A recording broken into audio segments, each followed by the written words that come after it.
Engkau biar betul ni, Nur Syam. Majlis Raja-Raja nasihat Anwar step down. DAP tak bagi Anwar bubar parlimen. Baruah lebih dengar cakap tuannya. Apa yang kau cakap ni? Kau merepek apa? Nur Syam, engkau sedar tak? Bukan DAP, bukan Anwar Ibrahim yang kau fitnah, tapi Majlis Raja-Raja.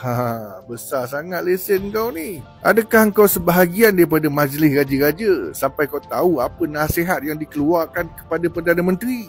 Ini bukan fake account ya saudara. Saya tengok dia ni ada dekat 10,000 orang followers.